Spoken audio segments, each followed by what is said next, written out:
नमस्कार दोस्तों, कैसे हो आप सब दोस्तों। तो आज हमारी इस वीडियो में आपको पता लगने वाला है कि अगर आप Honda Activa 125 disc brake model लेते हो दोस्तों, तो आपको मंथली ईएमआई कितना देना होगा, क्या क्या डॉक्यूमेंट्स चाहिए दोस्तों स्कूटी लेने के लिए, और कितना आपका सिविल स्कोर होना चाहिए, कितना आरओआई होना चाहिए दोस्तों। तो आज इस वीडियो में आपको डिटेल में वीडियो में कवर होने वाला है कि जो भी आपके डाउट्स हैं जो भी सब क्लियर हो जाएंगे। अगर दोस्तों आप मेरे इस चैनल पे नए आए हो तो मेरे इस चैनल को सब्सक्राइब करिए। वीडियो आपको पसंद है वीडियो को लाइक करना दोस्तों। चलिए वीडियो शुरू करते हैं दोस्तों। तो दोस्तों सबसे पहले आप देखोगे लोन, किसी भी बाइक का हमको लोन कराने के लिए सबसे पहले हमको ज़रूरत पड़ती है डॉक्यूमेंट्स की। दोस्तों आप देखोगे सबसे पहले हमें डॉक्यूमेंट्स में अगर हम Honda Activa 125 disc brake model का अगर दोस्तों हम 2025 में लोन कराते हैं दोस्तों, हमको अब शोरूम में दोस्तों क्या क्या डॉक्यूमेंट्स मांगते हैं।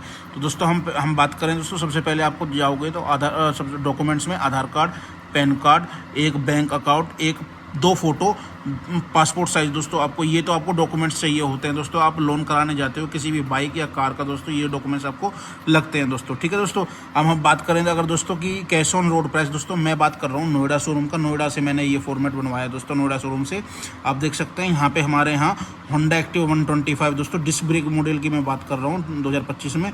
कैश ऑन रोड प्राइस 1,10,550 रुपये दोस्तों। कैश अगर आप कैश लेते हैं तो हमको यहाँ पे 1,10,550 दोस्तों ये वेरी करती है नोएडा शोरूम से दोस्तों। ठीक है, अब बात करते हैं दोस्तों, ये हो गया आपको डॉक्यूमेंट्स हो गए दोस्तों। कैश ऑन हमारे यहाँ जो है इतना पड़ता है दोस्तों कैश ऑन रोड प्राइस। दोस्तों आप अपने शहर में जहाँ से देख रहे हो दोस्तों, आप मुझे कमेंट करके बताना कि आपके शहर में दोस्तों Honda Activa 125 disc brake model का दोस्तों कितने प्राइस है दोस्तों। ठीक है, हर ये अलग अलग दोस्तों स्टेट और सिटी के हिसाब से दोस्तों ये अलग अलग वेरी होता है दोस्तों। ठीक है, अब हम बात करते हैं दोस्तों सिविल स्कोर का। तो सिविल स्कोर हमको दोस्तों लोन कराने के लिए कम से कम जो शोरूम में रिक्वायरमेंट होती है 700 प्लस दोस्तों, ये मांगते हैं। अगर हम बात करें दोस्तों मेन जो लोन के लिए दोस्तों, ये ही मेन फैक्टर होता है दोस्तों, क्योंकि इसी से ही हमारा लोन डिसाइड होता है भाइयों। ठीक है, क्योंकि जितना अगर दोस्तों आपका सिविल स्कोर जितना बेटर होगा ना, उसमें आपको 2 प्रॉफिट मिलेंगे। एक तो आपका जो भी लोन प्रोसेस है ना वो इजीली क्लियर हो जाएगा दोस्तों, आपको झंझट नहीं करना पड़ेगा और इजीली जो लोन है आपका जल्दी से जल्दी अप्रूवल आ जाएगा दोस्तों। लोन के लिए कोई दिक्कत नहीं होगी। और दूसरा एक और है कि आपको जो ब्याज दर दोस्तों बैंक लगाती है, जो भी बैंक होते हैं, अगर आपका सिविल स्कोर डाउन है तो क्या करते हैं आरओआई दोस्तों, ये जो रेट ऑफ इंटरेस्ट है ये ज़्यादा हो जाता है। अगर आपका सिविल स्कोर जितना बेटर होगा ना दोस्तों, तो उतना आपको ब्याज दर बैंक को भी कम देनी होगी दोस्तों। तो इससे सिविल स्कोर ये ही मेन होता है दोस्तों, लोन कराने के लिए सिविल स्कोर बेटर होना बहुत ज़रूरी है दोस्तों। ठीक है भाई, ये हो गया सिविल स्कोर की बात। अब बात करते हैं हम आरओआई दोस्तों। अगर हम आरओआई की बात करें तो दोस्तों ये 6.99 से लेके 15.99% तक जाता है दोस्तों। ये दोस्तों क्लियर नहीं है, डिपेंड करता है दोस्तों आपके सिविल स्कोर पे, कि सिविल स्कोर आपका कितना है, ये उस पर डिपेंड करता है दोस्तों। कि अब अगर आपका अच्छा दोस्तों ज़्यादा 750 प्लस हुआ, 800 हुआ, जो भी हुआ दोस्तों, तो उतना आपका आरओआई कम हो जाएगा। अगर दोस्तों ये अच्छा नहीं हुआ आपका, तो उतना आरओआई दोस्तों बढ़ जाता है, मतलब बैंक की ब्याज दर बढ़ जाती है दोस्तों। ठीक है, तो ये आपका डिपेंड करता है आपके सिविल स्कोर पर। ठीक है भाइयों, अगर अब हम बात करते हैं आरओआई दोस्तों, ये मैंने फॉर्मेट बनवाया है नोएडा शोरूम से। ये 10% के हिसाब से बनवाया है दोस्तों, मतलब मिड साइज में बनवाया है। बीच में इतना तो मतलब लगता ही है दोस्तों, कहीं 19-20 मैक्सिमम इतना ही होता है। मैंने पूछा था कि तो बता रहे, तो 10% तो लगता ही लगता है भाई। ठीक है, ये 10% ब्याज का हो गया दोस्तों। ठीक है भाई, ये हो गया 10% आरओआई लगेगा। ठीक है भाई, अब मैंने देखोगे दोस्तों कि मैंने भाई लोग बहुत कमेंट करते हैं कि भाई मुझे एक तो आप मिनिमम बताइए कम से कम हम कितना डाउन पेमेंट बाइक को या स्कूटर को ले सकते हैं। एक दोस्तों देखो, मैंने देखोगे तो 30,000 फॉर्मेट डाउन पेमेंट बनाया है दोस्तों, एक फॉर्मेट। और एक आप देखोगे दोस्तों तो बोलते हैं कि भाई कि जितना मतलब बाइक का, जैसे मान लो स्कूटर का 1,10,550 रुपये दोस्तों मतलब कैश ऑन रोड प्राइस है। और भाई अगर हम वहीं हम मतलब आधा तो हम डाउन पेमेंट देंगे और आधा हम लोन कराएंगे, तो उन भाइयों के लिए मैंने 50,000 डाउन पेमेंट का भी आप देखोगे तो फॉर्मेट बनवा रखा है दोस्तों। हम बात करते हैं 30,000 मतलब 30,000 रुपये डाउन पेमेंट करते हैं, तो हमको क्या क्या दोस्तों मंथली ईएमआई पड़ेगा।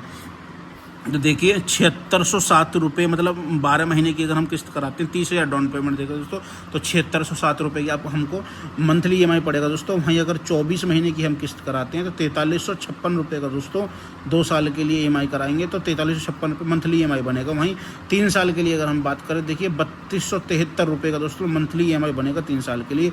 वहीं अगर 48 महीने के लिए हम किस्त कराएँ दोस्तों 2731 रुपये का दोस्तों मंथली ईएमआई पड़ेगा आपका। ठीक है दोस्तों, ये हो गया। और वहीं अगर दोस्तों आप देखिए 50,000 डाउन पेमेंट करके हम अगर करते हैं तो बाइक के लिए आधा डाउन पेमेंट करते हैं, आधा हम लोन करते हैं, तो फिर हमको कितना पड़ता है देखिए 5569 रुपये का दोस्तों 12 महीने का किस्त पड़ता है। 50,000 डाउन पेमेंट करके दोस्तों 5569 रुपये पर मंथली दोस्तों आपको मंथली EMI जाएगा दोस्तों। अब देखिए वहीं 2 साल के लिए मतलब 24 महीने के लिए कराते हैं तो 3189 रुपये का मंथली EMI पड़ेगा। वहीं अगर 3 साल 36 महीने के लिए हम कराते हैं 2396 रुपये का पड़ती है ये मंथली EMI। अगर हम 48 महीने मतलब कि कराते हैं दोस्तों 50,000 डाउन पेमेंट के बाद तो आप हम देखोगे 2,000 रुपये की मंथली EMI पड़ेगी दोस्तों। अब इससे इस फॉर्मेट से दोस्तों आपका जो डाउट्स हैं, आपका जो भी है वो क्लियर हो गए होंगे दोस्तों कि आप अपने इससे दोस्तों आपको ये हेल्पफुल वीडियो इसलिए लगेगी दोस्तों कि इससे आप अपना एक मंथली जो बजट है ना दोस्तों आप उसे सेट कर सकते हो कि आपका मंथली इनकम कितना, मंथली बजट कितना दोस्तों। इससे आप इस रूल से आप अगर होंडा एक्टिवा 125 लेने जाते हो दोस्तों, जिस मॉडल आप लेने के लिए सोच रहे हो, तो उससे आपको मंथली EMI पता लग जाएगा दोस्तों। पता लग गया होगा कि अब आपका बजट कितना दोस्तों मतलब आपको रखना पड़ेगा दोस्तों कि आपको लेनी है तो स्कूटी, ठीक है। तो अब इससे आपको ये इन्फॉर्मेशन मिल गई है दोस्तों कि आपको मंथली बजट कितना रखना है दोस्तों, ठीक है। अब दोस्तों हम बात करें कि आप कभी भी दोस्तों अगर आप लोन लेने जाओ दोस्तों कोई भी बाइक या कार, तो दोस्तों आप कभी भी EMI पर लो या मतलब लेने जाओ तो आप देखना दोस्तों हर शोरूम से, हर स्टेट से दोस्तों प्राइस चेंज होते रहते हैं। मैंने देखा 3-4 में तो सबका दोस्तों कहीं ना कहीं सबका चेंज मुझे मिला, फॉर्मेट कहीं का सेम नहीं मिला दोस्तों, सबका अप डाउन मिला। तो आप जब भी कैश लेने जाओ, बाइक स्कूटर जो भी है दोस्तों, या लोन पे लेने जाओ, तो आप कभी भी एक शोरूम पर डिपेंड होकर मत लेना दोस्तों। आप 2-3 जगह ट्राई कर लेना, आप देखोगे तो हर जगह का दोस्तों प्राइस अलग अलग होगा। जो आपको बेस्ट डील दे दोस्तों प्राइस में, तो आप वहाँ से कांटेक्ट कर लेना दोस्तों। वहीं से आप वाहन जो है व्हीलर, 2 व्हीलर या 4 व्हीलर ले लेना दोस्तों। तो फिलहाल दोस्तों ये आपको कैसी लगी ये मेरी इन्फॉर्मेटिव वीडियो, आप कमेंट करके बताना जरूर दोस्तों। फिर भी अगर आपके इस वीडियो में कोई इस वीडियो से रिलेटेड कोई डाउट्स या क्वेरीज हों, आप मुझे कमेंट्स करके पूछ सकते हो। मैं आपको सबको रिप्लाई करके कमेंट का रिप्लाई जरूर देता हूँ दोस्तों। फिलहाल इस वीडियो में इतना ही, मिलता है जल्दी नेक्स्ट वीडियो से, तब तक के लिए जय हिंद, वंदे मातरम दोस्तों।